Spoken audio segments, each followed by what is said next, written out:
കമൽ, ഒരു കാര്യം കൂടി ചോദിച്ചോട്ടെ. ഇന്നലെ ആവശ്യത്തിന് യന്ത്രസാമഗ്രികൾ അവിടെ ഉണ്ടായിരുന്നില്ല എന്ന് ഒരു കുറവ് ആയി അവിടുത്തെ രക്ഷാദൗത്യത്തിലുള്ളവർ സൂചിപ്പിച്ചിട്ടുണ്ടായിരുന്നു. കോൺക്രീറ്റ് പാളികളും മറ്റും മുറിച്ചു മാറ്റാനുള്ള സംവിധാനം.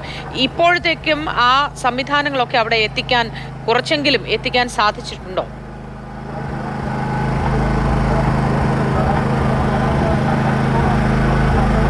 ഇപ്പോൾ കൂടുതൽ യന്ത്രസാമഗ്രികൾ എത്തിയിട്ടുണ്ട്. പക്ഷേ ഈ മുണ്ടക്കൈയിലേക്ക് കൂടുതൽ എത്തേണ്ടതുണ്ടെങ്കിൽ ഈ പാലം പൂർത്തിയാകണം. എങ്കിലും ഒരു 4-5 മണ്ണുമാന്തി യന്ത്രങ്ങൾ പുഴയിലൂടെ ഇറക്കി മറുകരയിൽ എത്തിച്ചിട്ടുണ്ട്. ഇപ്പോൾ തന്നെ നമുക്ക് കാണാം പാലത്തിൻ്റെ മറുകരയിൽ ഒന്നിലധികം JCB ഉണ്ട്.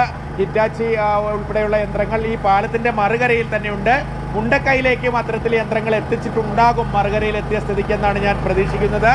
അവിടെയും രക്ഷാപ്രവർത്തനം ഇന്ന് യന്ത്രസഹായത്തോടെ ആയിരിക്കും. മറ്റൊന്ന് എനിക്ക് തോന്നുന്നു മോദി പറഞ്ഞ സ്ഥലം ഈ വില്ലേജ് ഓഫീസ് പരിസരമാണ്. ഇപ്പോൾ അരുൺ അമൃതനാഥ് നിൽക്കുന്ന സ്ഥലത്താണ് കൂടുതൽ യന്ത്രങ്ങളുടെ ആവശ്യമുള്ളത്. അവിടേക്കും യന്ത്രങ്ങൾ എത്തിക്കാനുള്ള സംവിധാനങ്ങൾ ഒരുക്കിയിട്ടുണ്ട്. പക്ഷേ അതൊരു വലിയ ഏരിയയല്ല. അവിടെ എത്രത്തോളം യന്ത്രങ്ങൾക്ക് ഒരുമിച്ച് നിന്ന് പ്രവർത്തിക്കാനാകുമെന്ന് ഞാൻ ഈ ദുരന്തം നടന്നതിന് ശേഷം ആ ഭാഗത്തേക്ക് പോയിട്ടില്ല. പക്ഷേ എൻ്റെ മുൻപ് പോയിട്ടുള്ള പരിചയം വെച്ച് ഒരുപാട് യന്ത്രസാമഗ്രികൾ ഒന്നിച്ചങ്ങോട്ട് ഇറക്കാനാകുമോ എന്ന് എനിക്കറിയില്ല. എന്താണെങ്കിലും അവിടെയും യന്ത്ര സഹായം ഉണ്ടാകും. ഇന്ന് കൂടുതൽ യന്ത്രസഹായത്തോടെ. ശരി കമൽ, അത്തരം വിവരങ്ങൾ ഞാൻ അരുണിനോട് തന്നെ ചോദിച്ച് മനസ്സിലാക്കാമെന്ന് കരുതുന്നു.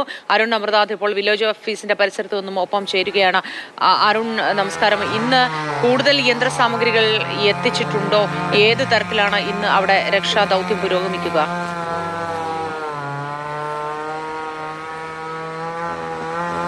മോത്തി, ഓരോ ഘട്ടത്തിലും നമുക്ക് പ്രതിസന്ധി ഉണ്ടായിരുന്നു. ആകെ ഒരു അതിജീവനമാണ്. എല്ലാ പ്രതിസന്ധികളെയും വകഞ്ഞു മാറ്റി അതിനെ അതിജീവിച്ചുകൊണ്ടാണ് രക്ഷാപ്രവർത്തകരും മുന്നോട്ട് പോകുന്നത് എന്നുള്ളതാണ്. തുടക്കത്തിൽ ഇവരൊക്കെ നമ്മോട് പ്രതികരിച്ചിരുന്നു. അത്തരത്തിൽ വലിയ തടസ്സം അവർക്ക് നേരിട്ടിരുന്നു. ഈ മരങ്ങളൊക്കെ മുറിച്ചു മാറ്റാനുള്ള അത്തരത്തിലുള്ള യന്ത്രസാമഗ്രികൾ ഇവർ ആവശ്യപ്പെട്ടിരുന്നു. അങ്ങനെ കട്ടറുകൾ ഇവർക്ക് എത്തിച്ചു നൽകി. അത് മാത്രം പോരാ, നമ്മൾ ഇതിലൂടെ നടന്നു വന്ന വഴി എന്ന് പറയുന്നത് മുട്ടുവരെ ചളി പുതഞ്ഞു കിടക്കുകയാണ്. അതിന് മുകളിലായാണ് ഈ മരങ്ങളെല്ലാം വന്ന് അടിഞ്ഞുകൂടിയിരിക്കുന്നത്. അതിനും പൊക്കത്തിലാണ്. ഇപ്പോൾ ഞാൻ നിൽക്കുന്ന ഒരു വീടിന് മുകളിൽ നിന്നുള്ള ഒരു ദൃശ്യങ്ങളാണ് എന്നുള്ളതാണ്. വീടിന് മുന്നിൽ നിന്നാണ് നമ്മുടെ ക്യാമറാമാൻ പ്രജോഷ് കുമാർ ഈ ഒരു ദൃശ്യങ്ങൾ പകർത്തിക്കൊണ്ടിരിക്കുന്നത്. ഈ വീട് പകുതിയോളം ചളിയിൽ ആഴ്ന്ന നിലയിലാണ് ഉണ്ടായിരുന്നത്. ഇവർക്ക് ഇപ്പോൾ സഹായത്തിനായുള്ള ഈ വടങ്ങളാണ്. ഈ ചളിയിൽ ആണ്ടുപോകുന്ന ഭാഗത്ത് ഈ വടങ്ങൾ കെട്ടി ഇവർ പരസ്പര കൈ ഓർത്താണ് ഇതിനെയും മറികടക്കുന്നത് എന്നാണ് അവർ രക്ഷാപ്രവർത്തകർ നമ്മളോട് പറഞ്ഞിരിക്കുന്നത്. ഇനിയിപ്പോൾ നമുക്ക് വേണ്ടത് ഇതിനെ ഓരോന്നായി ഈ മരങ്ങളെല്ലാം മുറിച്ചു മാറ്റിക്കൊണ്ടുള്ള മരങ്ങൾ ഇവിടെ നീക്കം ചെയ്യണം. അതിനായി മണ്ണുമാന്തി യന്ത്രങ്ങൾ തന്നെ വരണം. അതിങ്ങോട്ടേക്ക് എത്തിക്കാൻ സാധിക്കുമെന്നുള്ളതാണ്. സൈന്യം ഈ മേഖലയിലേക്ക് എത്തുന്നുണ്ട്. അങ്ങനെ ഈ മണ്ണുമാന്തി യന്ത്രം ഉപയോഗിച്ച് ഇതെല്ലാം അകഞ്ഞു മാറ്റി നീക്കിയാൽ മാത്രമേ കൂടുതൽ നമുക്ക് ഇവിടെ നിന്ന് കൂടുതൽ മൃതദേഹങ്ങൾ കണ്ടെത്താൻ സാധിക്കൂ.